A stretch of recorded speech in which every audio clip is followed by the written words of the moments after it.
On va pas se mentir, Nicolas Cage est une véritable légende du cinéma.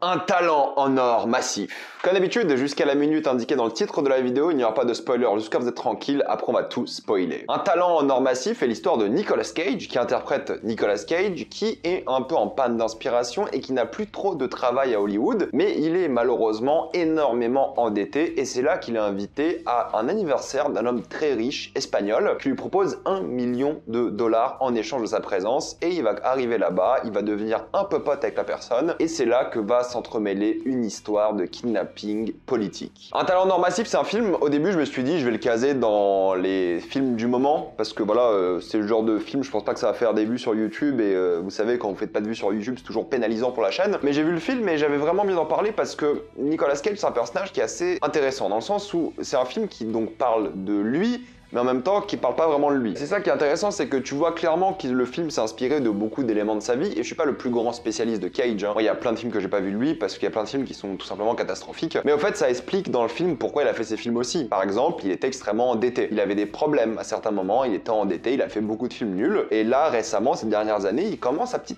à s'en sortir, et commence à faire des films indépendants qui commencent à avoir un peu plus de qualité, et que les gens apprécient de plus en plus. Récemment, il y a eu Mandy, Colors Out of Space, Pig, plein de petits films comme ça qui ont fait parler d'eux et qui étaient vraiment qualitatifs. J'ai pas vu Pig, faut que je le regarde. Du coup, c'est un film qui est toujours intéressant parce qu'il y a un côté qui est un peu méta par rapport à Nicolas Cage, par rapport au film en soi, et t'as ce côté où c'est aussi un hommage au final à Nicolas Cage. Donc c'est pour ça que je voulais le voir, parce que même si je suis pas fan des films qu'il a fait pendant longtemps, c'est comme un mec qui a un style d'acting qui est assez particulier. Des fois, il joue, je trouve, très mal, il surjoue énormément, mais en fait, il a réussi à transformer ça dans un style qui est maintenant appréciable et qui est complètement différent de ce qu'on fait, au fait, tout simplement. Il a quand même un style que beaucoup d'acteurs considèrent comme unique. Et en fait, ce film-là, c'est un peu un hommage à ça, d'un côté où il va avoir des scènes où il va vraiment jouer comme un acteur classique et bien, mais mélanger ça à sa Nicolas Cageitude. Et je me suis dit que j'allais faire une vidéo sur ce film parce que, même si je pense pas qu'il va bien marcher au cinéma, je pense pas que les gens vont le voir, ça a l'air plutôt d'être un film de streaming pour le coup, c'est un film intéressant. Plusieurs choses à dire sur ce film. Donc, premièrement, Nicolas Cage est bon dans le rôle, mais il fait du Nicolas Cage. Et c'est un peu le but du film, c'est de le laisser faire du Nicolas Cage. Il y a énormément de références à ses films, énormément, parce qu'au fait, la personne qui l'accueille pour cette fête d'anniversaire est Pedro Pascal, qui est un énorme fan de Nicolas Cage, et c'est lui le riche, et du coup il a plein d'éléments intéressants par rapport à sa carrière, donc il y a plein de références à ses films les plus cultes. Je vais pas vous faire la liste ici parce que ça n'a pas d'intérêt, vous allez voir le film, c'est intéressant parce qu'il y a certains éléments des films qui sont des références et qui font avancer le scénario. Donc ces films-là sont vraiment importants, et c'est ça qui est difficile avec ce genre de film, c'est de savoir est-ce que c'est un hommage, est-ce que c'est un film rempli de références. Vous savez, les acteurs des fois ils font ça, ou ils font un film où ils s'interprètent eux-mêmes pour dire qu'ils ont accepté leur image, pour dire qu'ils comprennent ce qu'ils font et pour leur donner un peu du recul et dire aux gens qui comprennent le recul que eux ont sur eux-mêmes. C'est un peu méta, c'est vrai, mais c'est le genre de film qui se fait assez souvent pour le coup, où les acteurs s'interprètent eux-mêmes et ils jouent un peu une parodie d'eux-mêmes et des choses comme ça. Donc c'est un film qui a plusieurs facettes différentes et c'est peut-être aussi là sa qualité et son défaut. C'est que d'un côté, c'est vrai qu'il y a à l'intérieur de ce film, un film où il y a beaucoup de références à cet acteur et beaucoup de choses qui parlent de cet homme, de sa carrière, et beaucoup de scènes en hommage à lui et beaucoup de scènes références directes, son acting et tout, il y a beaucoup de ça. Donc le côté hommage, il est cool parce que c'est un hommage à sa carrière avant tout, et c'est plutôt bien, parce que c'est un film qui aime tous ses films, tous les films de Nicolas Cage. De l'autre côté, il y a l'aspect que j'aime le plus, moi, du film, c'est le buddy movie. En fait, c'est une amitié, ce film. C'est l'histoire de deux amis, Nicolas Cage et Pedro Pascal, qui vont devenir amis, mais il y a une sorte d'amitié impossible, car en fait, Nicolas Cage va finir par travailler avec la CIA, c'est au début du film, hein. On va lui dire que ce personnage-là est un méchant et qu'il doit le neutraliser. En gros, c'est un peu ça l'histoire, ou du moins, il doit aider la CIA pour s'occuper de ce personnage de Pedro Pascal, mais eux deviennent amis en même temps. Du coup, il y a une sorte de conflit où il y a une histoire d'amitié réelle, mais il y a une histoire de CIA par-dessus avec une histoire d'action. Donc là, c'est la deuxième intrigue, je dirais, l'amitié slash conflit. Et du troisième côté, il y a cette histoire, on va dire, méta. Cette histoire où, au fait, Nicolas Cage et Pedro Pascal, ils sont en train d'écrire un film, et quand t'écoutes ce qu'ils sont en train d'écrire, c'est le film que t'es en train de regarder. Donc il y a ce côté qui est assez méta et qui prend du recul sur lui-même. Donc il y a vraiment, pour moi, trois, on va pas dire intrigues, mais trois éléments clés, quoi. L'hommage, l'histoire d'amitié et le côté méta. Et je trouve que à certains moments, moments, c'est un peu lourdingue, les trois se mélangent pas très bien. À certains moments, ça se mélange parfaitement. Et les moments que j'ai le plus apprécié, c'est le buddy movie. J'aurais même enlevé l'intrigue de la CIA. Pour moi, j'aurais carrément enlevé cette intrigue d'action. Mais vu que c'était un hommage à Nicolas Cage d'avoir des films d'action un peu nuls, faut l'admettre, hein. Pas tous évidemment, mais ce qu'il a fait ces dernières années, enfin ces dernières décennies, fallait avoir des scènes d'action un peu comme ça, surréalistes, avec beaucoup de facilité scénaristique. Je pense honnêtement que si le film était juste des discussions entre Nicolas Cage et Pedro Pascal qui parlaient du fait de faire des films, parce que c'est aussi un hommage au cinéma, c'est un hommage au spectateur et un hommage au créateur. Parce qu'il y a un truc qui revient souvent dans le film, c'est le fait que même si Nicolas Cage n'est pas fier de ses films, il a inspiré des gens. Et tu ne peux pas retirer ça aux gens. Ce que tu fais, si ça inspire les gens, tu ne peux pas leur retirer ça. Il y a un message très positif par rapport au fait d'inspirer les gens, de leur faire plaisir. Et aussi évidemment, j'en ai pas parlé, mais toute une intrigue avec la vie personnelle de Nicolas Cage. Il est loin de sa fille, sa femme et des choses comme ça. Donc en vrai, il y a une quatrième intrigue qui se rajoute par là. Donc il y a beaucoup d'intrigues et ça fait un peu beaucoup d'un coup. Mais c'est vrai que la thématique justement du partage de l'art et des choses comme ça est vraiment superbe et il y a beaucoup de choses qui sont cool. Et je trouve que le film aurait été bien meilleur. Je dis pas qu'il est mauvais, hein, mais si on avait enlevé l'action, et je sais que c'est con de dire ça parce que c'est le but du film d'avoir de l'action un peu conne à la Nicolas Cage, mais en fait les discussions avec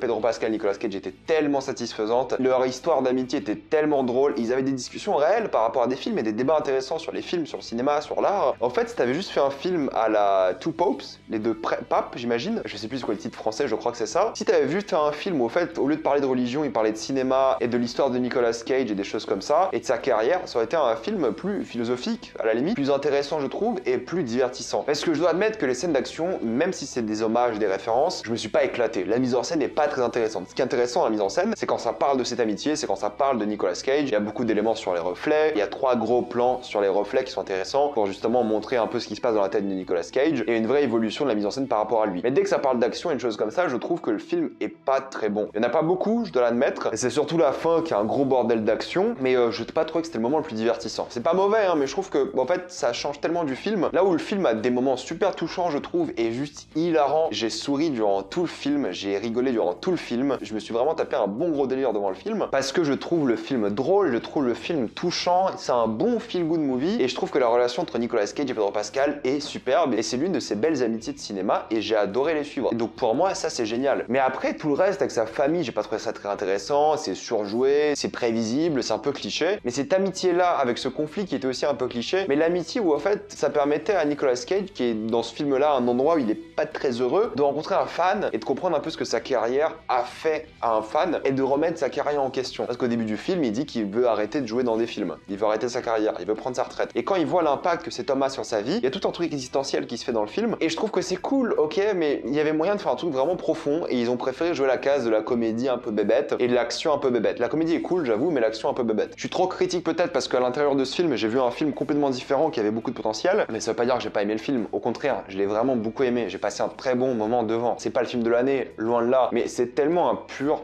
plaisir jouissif, drôle, touchant, qui a quelques idées à droite à gauche, mine de rien, mais c'est juste pour moi cette relation qui était fantastique et qui m'a donné envie de voir le film tout le long. Tu vois que ces deux-là, ils ont une alchimie qui est dingue et c'est l'une des plus belles amitiés que j'ai vues au cinéma ces dernières années et elles cartonnent et ils me font mourir de rire, vraiment. Les deux m'ont vraiment fait mourir de rire tout le long du film. Ils ont plein de délires, ils sont drôles, il y a plein de callbacks évidemment à la carrière de Nicolas Cage, je le répète en boucle, mais aussi dans le film et ça montre vraiment que ce film a été fait par amour et qu'ils sont éclatés. Les décors sont plutôt cool aussi, il y a un vrai travail sur ça. Tu vois que c'est un film qui a été fait par passion, par amour, et les bandes annonces m'ont moins plu que le film au final. Et ils en parlent même dans le film, ils disent que le marketing au final il faut accrocher les gens, mais après leur proposer un truc un peu différent. Et c'est un peu ce qu'on a eu, mais après évidemment il fallait les grosses scènes d'action à la fin, l'histoire des méchants et tout, j'ai pas trouvé ça très intéressant. C'est du Nicolas Cage un peu bébête. Mais tout le reste c'est tellement frais je trouve d'un point de vue cinématographique, ça réinvente pas la roue loin de là, mais c'est tellement jouissif de voir cet homme là qui a un peu droit à sa rédemption, pas avec ce film au final, hein, parce qu'il a fait plein d'autres films avant qui sont très bons, qui l'ont remis un peu sur le devant de la scène. Et c'est un homme qui a tellement marqué notre génération, je pense à nous tous, il a marqué tellement de générations en fait. Peut-être pas la dernière, ceux qui ont grandi dans les années 2010, mais on a tous grandi avec ces films, les personnes un peu plus âgées, Living Las Vegas, The Rock, les films les plus connus, les gens de ma génération plus Benjamin Gates, des choses comme ça, donc il y a vraiment quelque chose qui est unique en ce personnage-là et qu'ils ont bien respecté, et ils lui ont donné une palette vraiment belle et je trouve que ça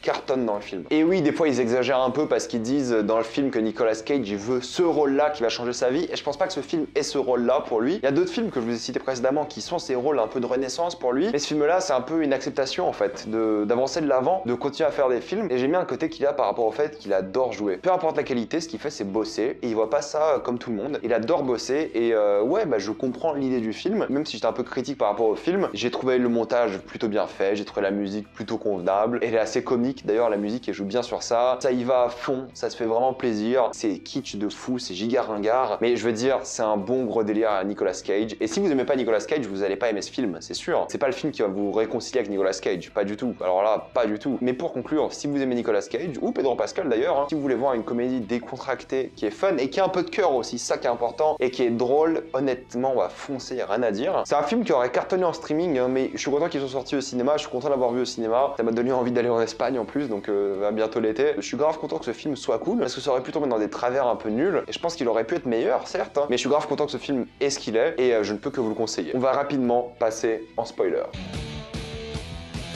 J'aime beaucoup le côté où Nicolas Cage est endetté au début parce qu'il a réellement été endetté. J'ai beaucoup aimé le fait qu'il ait du mal avec sa famille parce qu'apparemment ça c'était vrai aussi. J'ai beaucoup aimé le fait qu'à un certain moment, t'as Pedro Pascal qui lui dit « Je ne pensais jamais que ce personnage-là allait avoir un tel impact sur quelqu'un. » Et lui, il répond en toute sincérité, il dit « Bah en fait si, je pensais qu'il allait avoir un impact parce qu'il est complexe et intéressant. » Et ce que j'aime beaucoup, c'est qu'on voit qu'il prend tous ses jobs au sérieux. On voit qu'il est giga passionné et qu'il prend son taf au sérieux et qu'il s'est toujours donné à fond. Et ça c'est vrai, il s'est toujours donné à fond. C'était un plaisir de voir ça par rapport à lui. Et j'adore vraiment cette approche qu'il a. Et j'adore vraiment cet hommage. Et j'adore toutes les scènes par rapport à Paddington 2 qui est juste hilarant, qui regarde au début et à la fin avec sa famille. Incroyable Paddington 2, l'un des plus grands films de l'histoire, je déconne même pas. Ils ont totalement raison dans le film. Le moment en LSD est super drôle parce que c'est là que tu commences à voir un peu ce côté où t'as des doutes aussi sur Pedro Pascal, est-ce que c'est lui le vrai mafieux? Et au final c'est pas lui, et c'est à partir de la révélation je trouve que le film vrille un peu, parce qu'à partir de là ça devient de l'action et c'est pas terrible. Mais voir Nicolas Cage en italien qui surjoue de fou, c'est trop drôle. Le moment où ils voulaient tous les deux se tuer, il s'explique, après ça devient une course poursuite et tout, c'est n'importe quoi. J'ai trouvé ça vraiment drôle tout le long et touchant et rien à dire quoi, c'est trop bien. Et la fin est cool, c'est un happy ending de fou, d'accord. Mais j'ai beaucoup aimé la transition à la fin où tu passes du film que tu vois au film dans le film et les moments méta où au fait ils sont en train d'écrire le scénario du film. C'est facile certes parce qu'en fait c'est toujours le genre d'histoire où les scénaristes mettent les notes qu'ils ont pour eux-mêmes dans le film pour remplir le film. C'est comme l'histoire des prophéties hein, dans tous les films. Ah c'est la prophétie parce que c'est le scénariste qui a mis sur une feuille son scénario et il a mis ça dans le film, ça fait une prophétie. C'est toujours un peu facile, d'accord, mais là je trouve que ça marche plutôt bien et je me suis complètement éclaté. Il y a plein de scènes qui m'ont fait mourir de rire, je pourrais pas toutes les citer, mais c'est vrai que j'ai trouvé ça juste